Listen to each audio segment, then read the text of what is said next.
1. The Cyclone. Dorothy lived in a small house in Kansas with Uncle Henry, Aunt Em, and a little black dog called Toto. There were no trees and no hills in Kansas, and it was often very windy. Sometimes the wind came very fast and very suddenly. That was a cyclone, and it could blow trees and people and buildings away. There were cellars under all the houses, and when a cyclone came, people went down into their cellars and stayed there. One day Uncle Henry came out and looked up at the sky. Then he quickly ran back into the house. "There's a cyclone coming," he called to Aunt Em and Dorothy. "We must go down into the cellar." They ran to the door of the cellar, but Toto was afraid, and he ran under the bed. Dorothy ran after him. "Quick!" shouted Aunt Em from the cellar. "Leave the dog and come down into the cellar." Dorothy picked up Toto and ran to the cellar door. But before she got there, the cyclone hit the house. And then a very strange thing happened. The house moved, and then it went slowly up, up, up into the sky. Aunt Em and Uncle Henry were down in the cellar under the ground, but the house, Dorothy and Toto, went up to the top of the cyclone.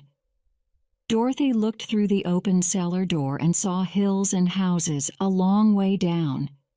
She closed the cellar door quickly.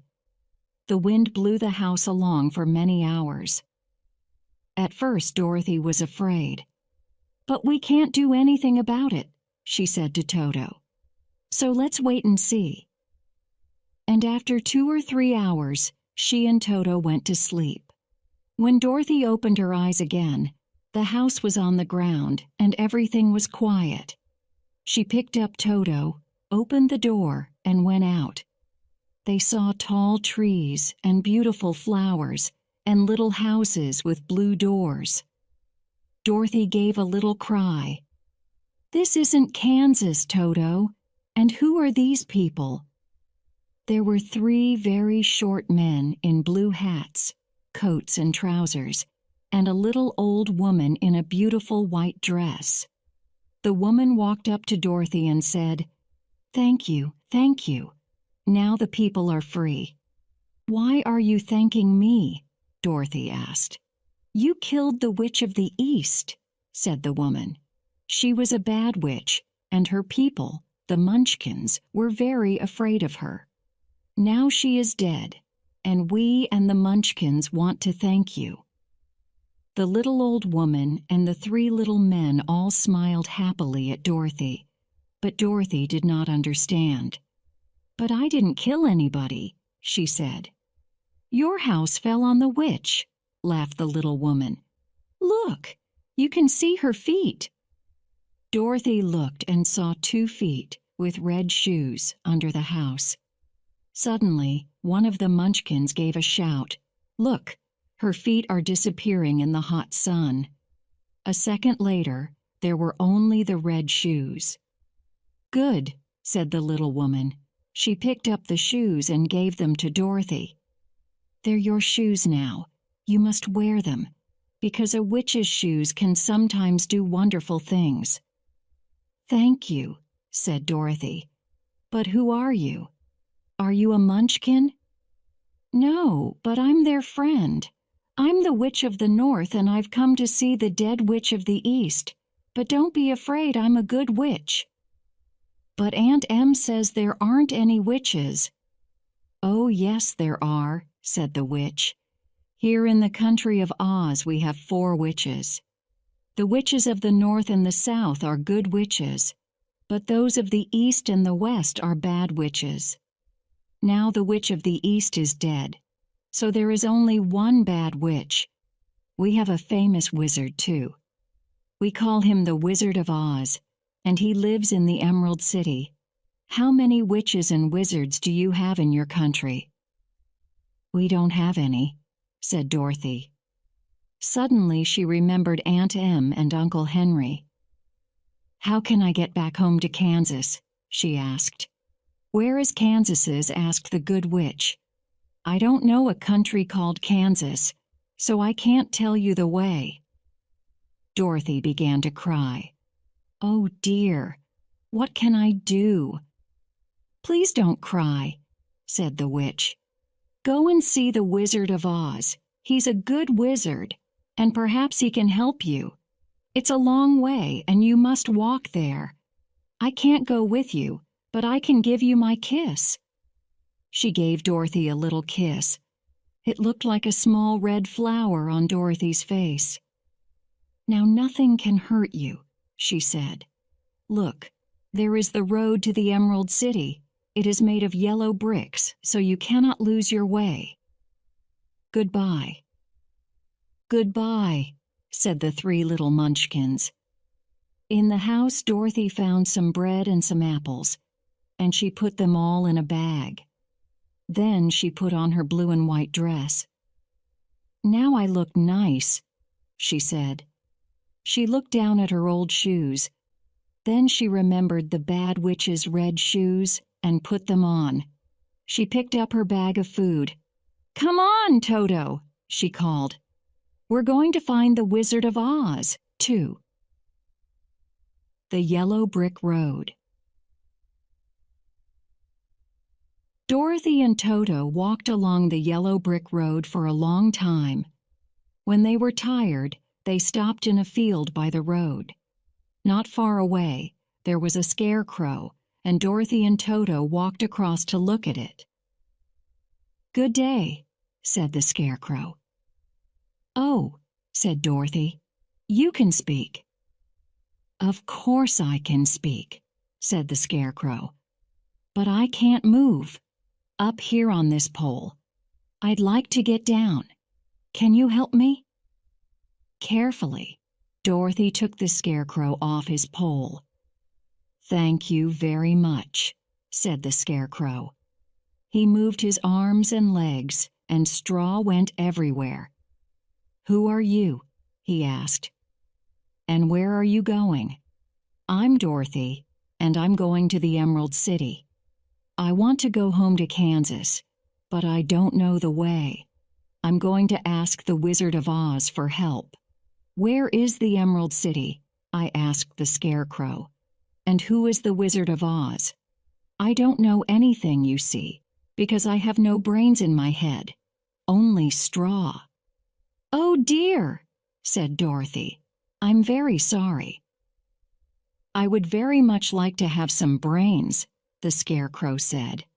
"Can I go to the Emerald City with you? Perhaps the Wizard of Oz can give me some brains. What do you think?" "I don't know," said Dorothy. "But yes, please come with me. He's a famous wizard, so perhaps he can help you." She felt very sorry for the scarecrow. "Don't be afraid of Toto," she said. "He never hurts people." "Nothing can hurt me," said the scarecrow. "I'm not afraid of anything." "Well, that's not true. I am afraid of fire, of course." Dorothy walked along the road with her new friend. Soon she started to feel hungry, so she sat down and she and Toto ate some bread and apples. "Would you like some, Scarecrow?" said Dorothy. "No, thank you," said the Scarecrow. "I don't need to eat or drink. You can't eat when you're made of straw. Now tell me about your home." So Dorothy told him about Kansas, and Uncle Henry and Aunt Em, and the cyclone. "But why do you want to leave this beautiful country?" asked the Scarecrow. "Kansas, you say, has no trees, no green hills, no gardens. I don't understand." "That's because you have no brains," said Dorothy. "Kansas is my home. We say, east, west, home's best. And it's true. I want to go home." They walked along the road for some hours, and then it got dark. Dorothy was tired, and soon the Scarecrow saw a little house behind some trees. There was nobody there, so they went in. Dorothy and Toto slept, but the Scarecrow just stood all night with his eyes open. "Scarecrows don't sleep," he said. In the morning, Dorothy looked for water.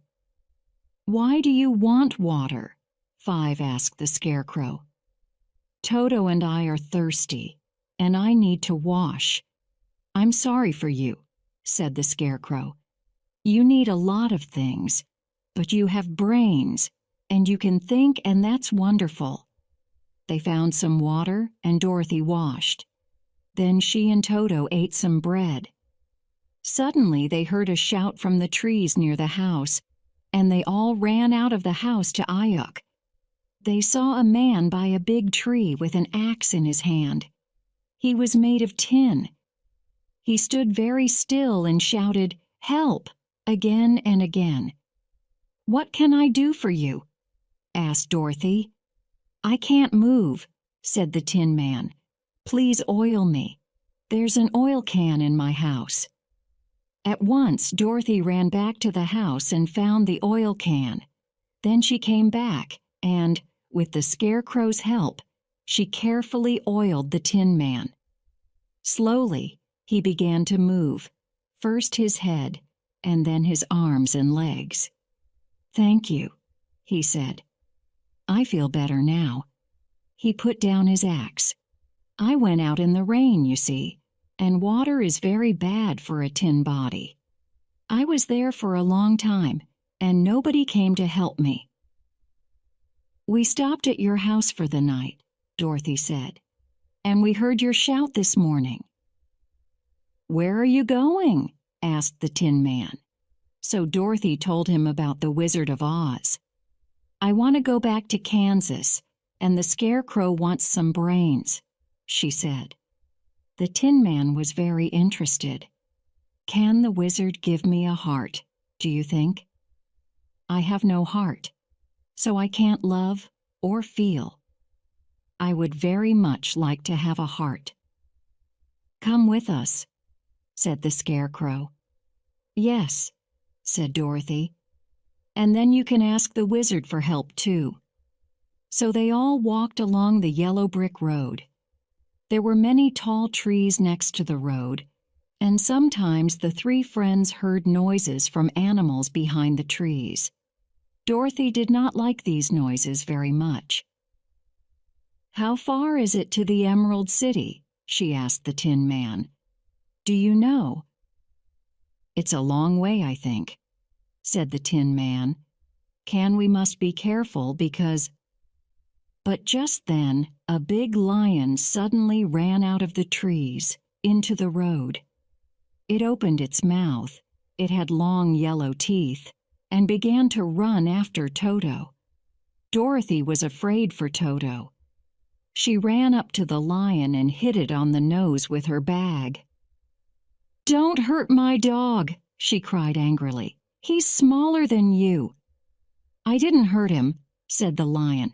"Don't hit me again, please." "Why?" "You're afraid," said Dorothy. "Be quiet, Toto. He isn't going to hurt you. He's more afraid than you are. He's just a big coward." "It's true," said the lion. "I am a coward. Everyone thinks lions are brave. I make a lot of noise, but I'm not brave. I'm just a coward." And the Cowardly Lion began to cry. Then Dorothy told him about the Wizard of Oz. "Come with us to the Emerald City," she said. "I want to go back to Kansas. The Scarecrow wants some brains, and the Tin Man wants a heart. Perhaps the Wizard of Oz can make you brave." "Oh, thank you," said the lion. "I would very much like to be brave." And so the Cowardly Lion came with them. At first Toto was afraid of him, but very soon he and the lion were good friends. That night, Dorothy and Toto slept under a big tree, next to the Cowardly Lion's big, warm body. In the morning, they ate the last of their bread. "Oh dear," said Dorothy. "What are we going to eat for dinner? I can kill an animal for you," said the Cowardly Lion. "Oh no, please don't kill anything," the Tin Man said. He started to cry. "We don't want to hurt any animals. I haven't got a heart, but I feel sorry for them." Dorothy quickly got out the oil can and oiled his face. "Don't cry," she said. "You know water is bad for you." They walked along the yellow road, and after an hour or two, they came to a big river. "Oh no," said Dorothy. "How can we get across?" The lion looked down at the river. "I'm very afraid of falling," he said, "but I think I can jump across." "Good," said the Scarecrow at once. "You can carry us on your back, one at a time." So the Cowardly Lion jumped across the river, first with the Scarecrow on his back, then with Dorothy and Toto, and last with the Tin Man. But soon they came to a second river. This one was very big, and the lion could not jump across it. The Scarecrow thought for a minute. "Look," he said, "there is a tall tree next to the river. The Tin Man can cut it down with his axe. And when the tree falls across the river, we can walk across the tree." "Very good," said the lion. "For somebody with straw in their head and not brains." So the Tin Man cut down the tree with his axe, and soon they were all across that river too. The Emerald City. It was a long day. The yellow brick road went past fields and through trees, up hills and down hills. In the evening they started to see small green houses by the road. Sometimes little people in green clothes came out and looked at the friends. But they did not come near them, because they were afraid of the Cowardly Lion. "Everything here is green. Perhaps we're near the Emerald City," said Dorothy. "Toto and I are hungry. Let's stop at the next house." A little woman opened the door, and Dorothy said, "Please, can we stay the night in your house?" The little woman looked at the lion, and Dorothy said quickly, "The lion is my friend, and he never hurts anybody." "All right," the little woman said. "Can you all come in?" She put a wonderful dinner on the table. Dorothy and Toto ate a lot of it, and the lion ate some of it, but the Scarecrow and the Tin Man ate nothing. "Where are you all going?" asked the little woman. "To the Emerald City," said Dorothy. "We want to see the Wizard of Oz." "That's not easy," said the woman. "The wizard never goes out of his house, and nobody sees his face." "Is the wizard a man?" asked the Scarecrow. "Nobody knows," said the woman. "He's a wizard, so he can be a man or an animal or anything." "How strange," said Dorothy. "But we need his help, so we must see him." The next day, they thanked the woman, left the house, and started walking again. Soon they saw a beautiful city in front of them. It was the Emerald City at last. The friends went up the yellow brick road to a big green door and stopped. Slowly, the door opened, and a little man in green clothes stood there. "We want to see the wizard, please," said Dorothy. "Nobody sees the wizard," he said.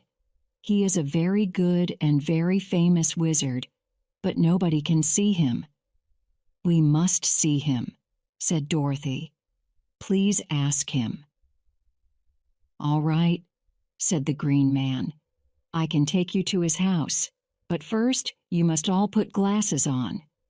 He opened a big box. In it were lots of glasses. "You must wear your glasses all the time," he said. "Everybody in the city must wear glasses.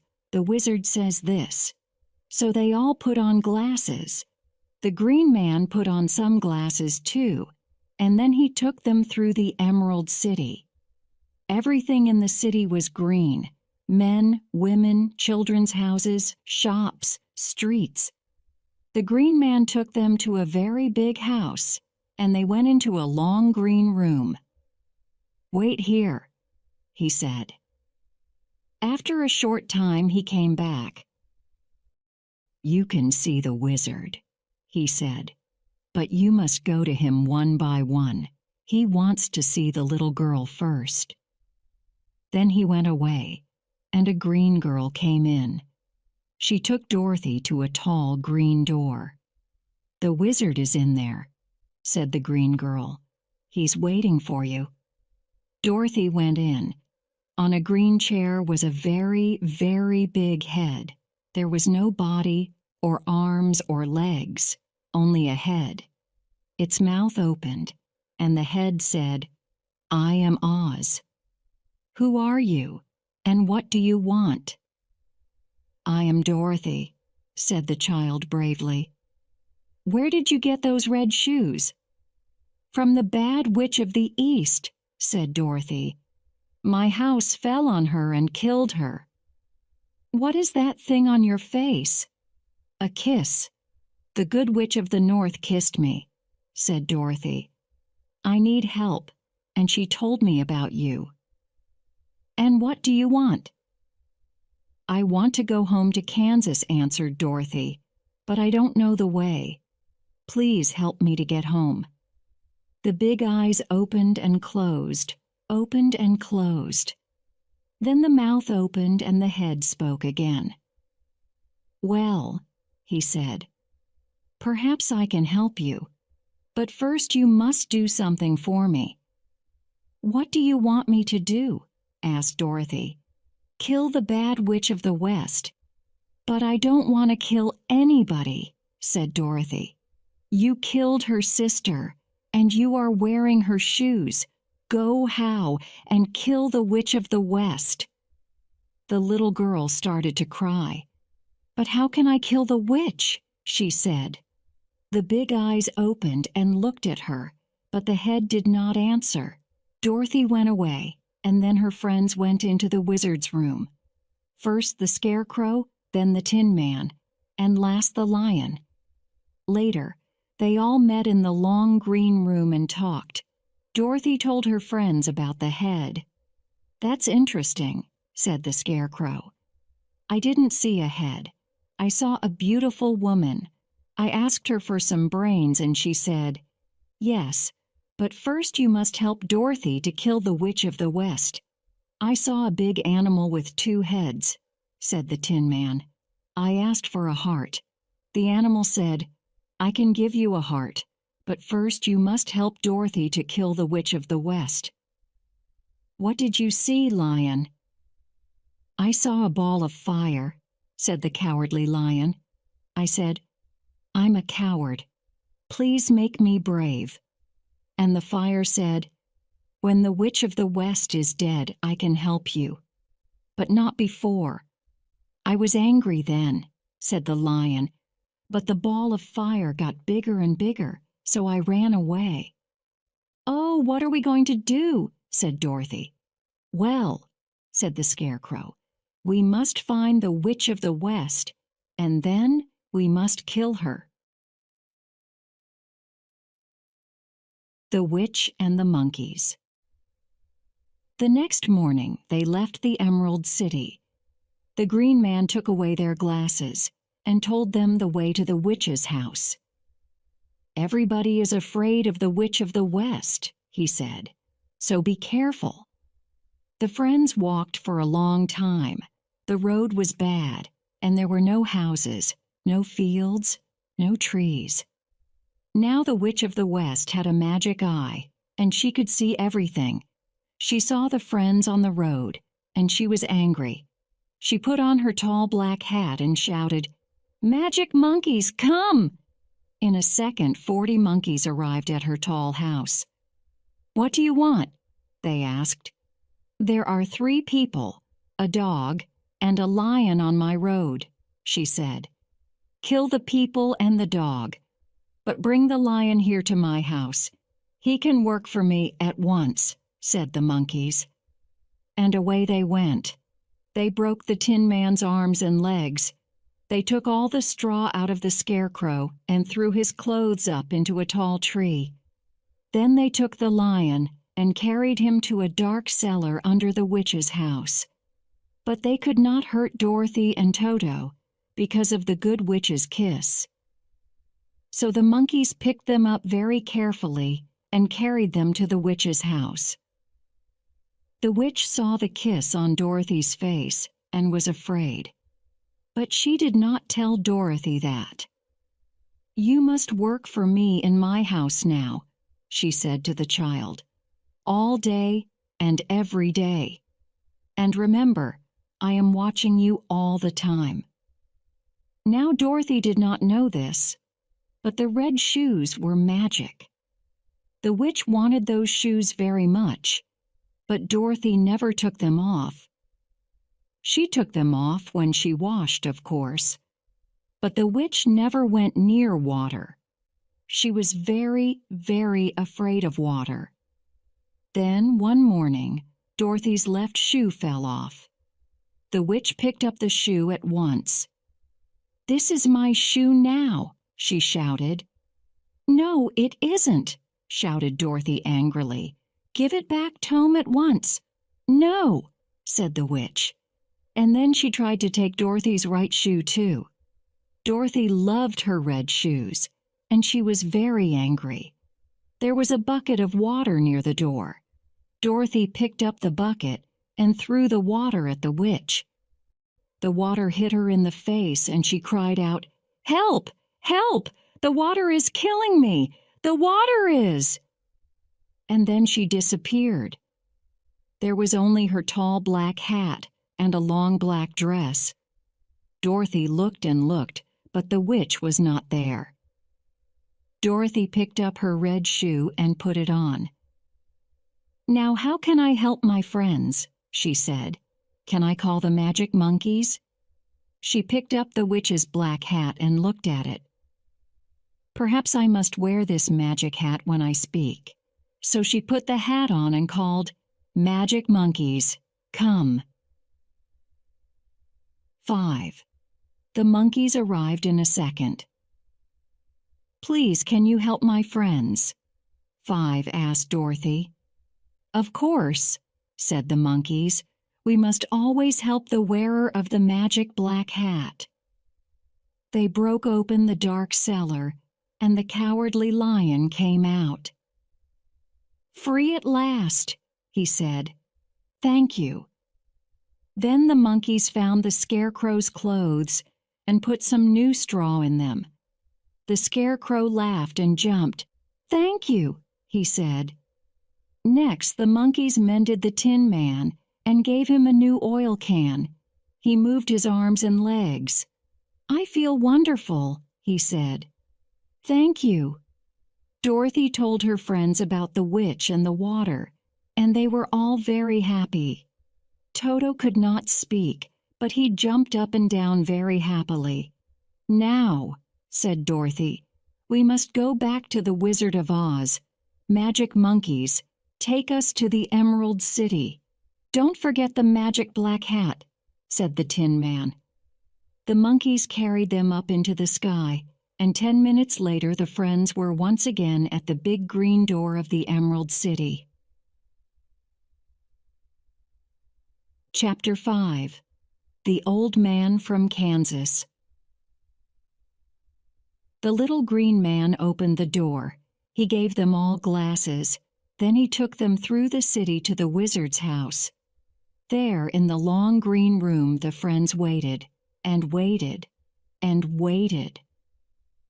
After 3 hours, the Scarecrow said, "I'm tired of waiting." He called the green man. "We want to see the wizard now, or we're going to call the magic monkeys. Please tell the wizard that." The green man went away to speak to the wizard through the door. The wizard knew about the magic monkeys, and he was very afraid of them. So he said to the green man, "These people can come and see me at 9 o'clock tomorrow morning." 9 o'clock, the green man took the friends to the wizard's room. They went in and looked all around, but They could not see anybody. Then a voice said, "I am the Wizard of Oz. Who are you, and what do you want?" "Where are you?" asked Dorothy. "I am everywhere, but you can't see me. Now answer me. Who are you, and what do you want?" "You know us all," said the Scarecrow. "You said to me, 'Help Dorothy to kill the Witch of the West, and you can have some brains.' Well, the witch is dead, and now I want my brains. And I want my heart," said the Tin Man. "And I want to be brave," said the Cowardly Lion. "And I want to go home to Kansas," said Dorothy. "Is the witch truly dead?" asked the voice. "Yes," said Dorothy.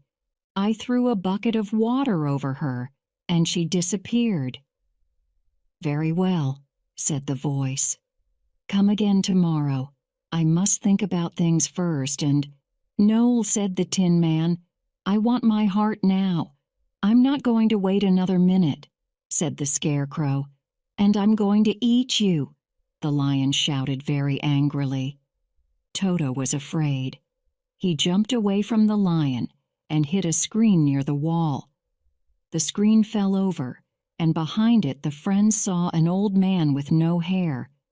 The Tin Man looked angry and picked up his axe. "Who are you?" he said. "Please don't hurt me," said the old man in a quiet little voice. "I'm the Wizard of Oz." "But the Wizard of Oz is a big head without a body," said Dorothy. "No, he's a beautiful woman," said the Scarecrow. "You're wrong," said the Tin Man. "The Wizard of Oz is a big animal with 2 heads." "No," said the lion. "The wizard is a ball of fire." "You're all wrong," said the old man. "I am the wizard." "Well, I'm not a true wizard. Oh, I know a lot of tricks, but I don't know any true magic. You see, I'm from Kansas, too. I went from town to town and did magic tricks, and I went up in a big balloon. The balloon was always on a rope, but one day something went wrong. The rope broke and the balloon blew away. For a long time, the wind carried my balloon across the sky. Then I came down here, in the country of Oz. The people saw my balloon and said, 'This man is a wizard. He comes out of the sky.' They were afraid of me and wanted to work for me.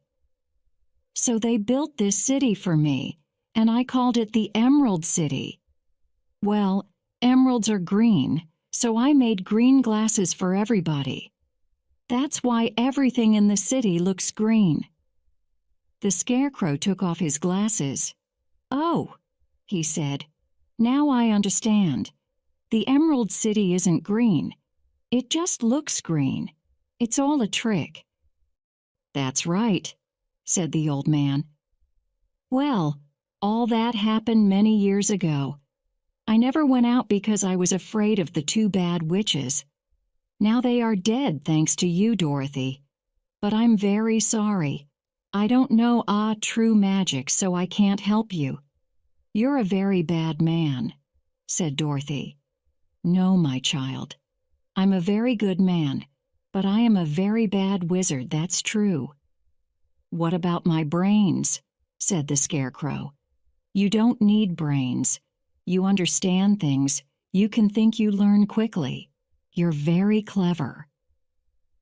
"I want brains," said the Scarecrow. "Very well," said the old man.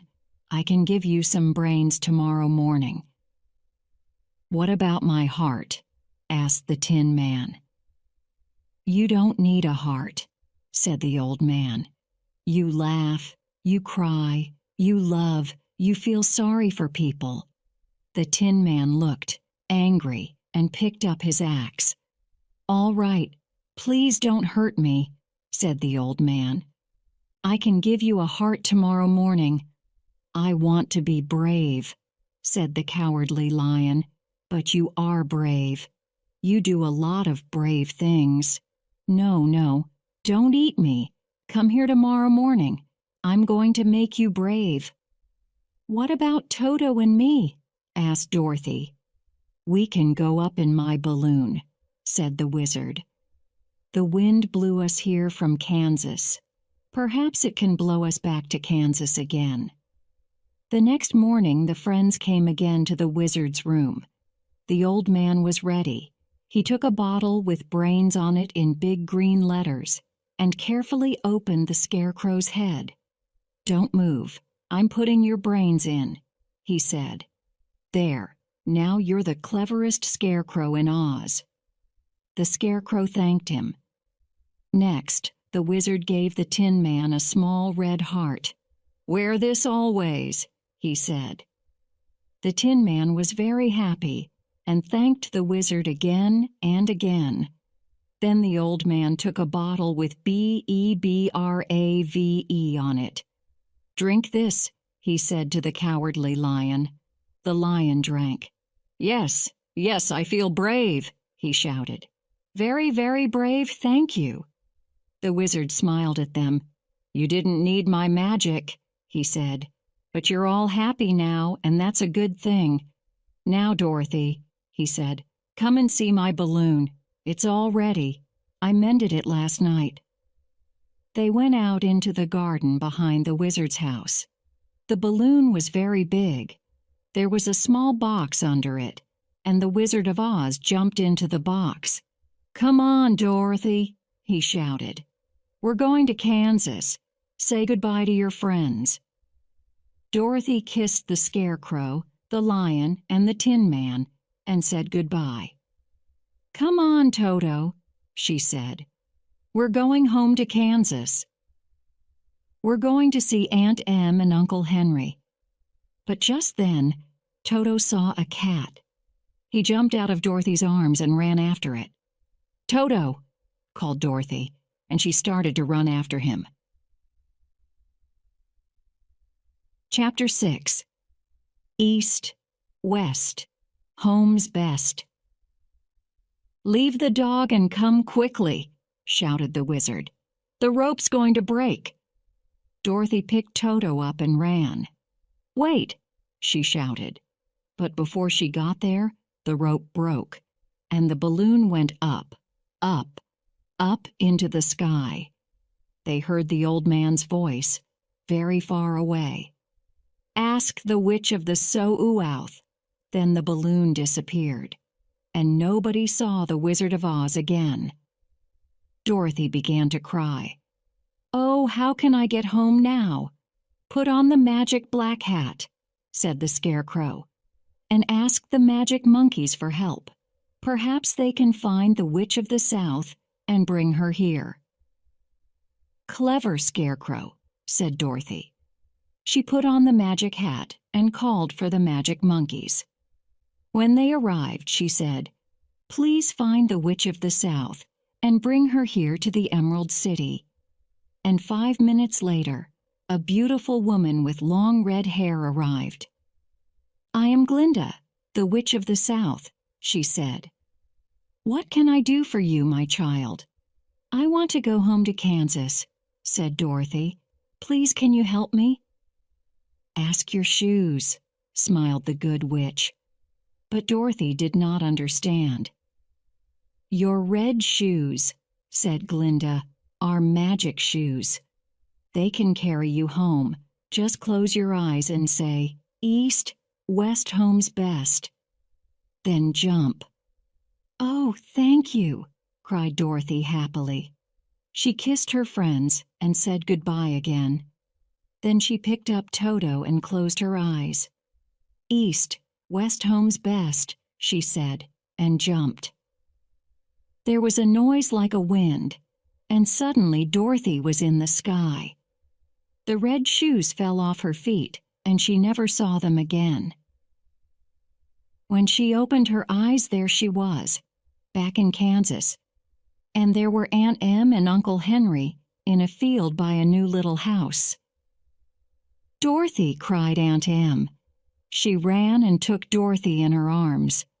"Oh, Dorothy, what happened to you? And where did you come from?" "One from the country of Oz," said Dorothy. "But I'm home again now, and I'm so happy."